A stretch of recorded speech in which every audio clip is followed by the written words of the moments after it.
Test देखेंगे। तो चलिए, पहला प्रश्न क्या कहता है कि इसमें से आपको ये बताना है कि कौन सा विशेषण है। तो इसके लिए हम 5 सेकंड का टाइम देते हैं।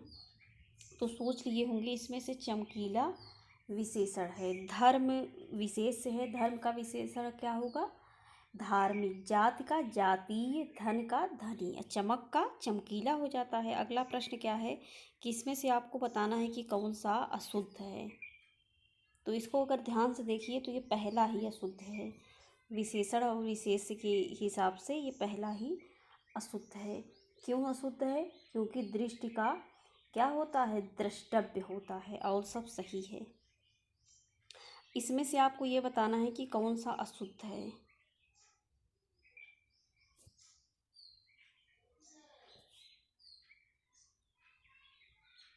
तो सोच लिए होंगे, इसमें से पहला ही अशुद्ध है, क्योंकि ये एक विकारी शब्द है जो केवल सर्वनाम की विशेषता बताता है। उसे विशेषण संज्ञा और सर्वनाम दोनों की विशेषता बताता है, अकेले सर्वनाम की नहीं। वह समारोह जिसमें गुरुकुल के स्नातकों का विद्या आरंभ कर लेने के उपरांत विदाई दी जाती है, तो उसे क्या कहते हैं? तो उसे समावर्तन कहते हैं।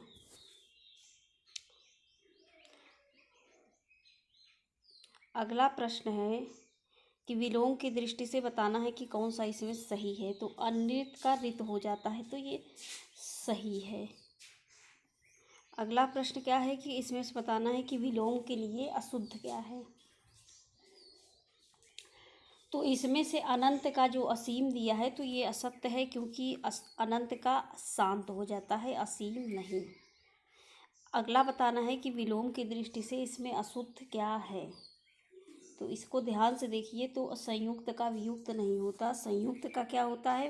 पृथक, असंयुक्त या वियुक्त।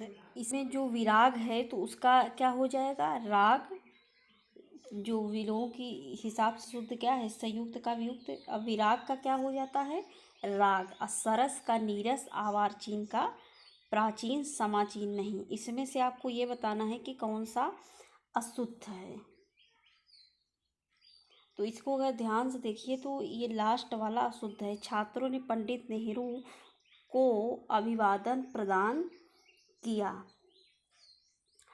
तो प्रदान का प्रयोग बड़ों की ओर से छोटों के लिए किया जाता है, जबकि अर्पण का प्रयोग क्या कब होता है? छोटों की ओर से बड़ों के लिए होता है। तो इसमें शुद्ध रूप क्या होगा? छात्रों ने पंडित नेहरू को अभिनंदन पत्र अर्पित किए। क्या किए? अर्पित किए। बड़ों के लिए क्या होता है? अर्पित। इसमें से आपको ये बताना है कि शुद्ध वर्तनी कौन सी है। तो इसमें ये पहला ही शुद्ध है। भास्कर ऐसे लिखा जाता है। और रुपया में ये ऐसे होगा। अब बादाम का बादाम होता है, बादाम। अगला प्रश्न क्या है कि इसमें से आपको बताना है कि कौन सा अशुद्ध है। तो पहला इसमें अशुद्ध है, तूफान में सैकड़ों लोग मर गए। तो इसका शुद्ध रूप होगा, तूफान में सैकड़ों लोग मारे गए, मर नहीं गए, मारे गए, और सब सही है। तो इसमें से आपका कितना बन रहा है बताइए। Thanks for watching this video.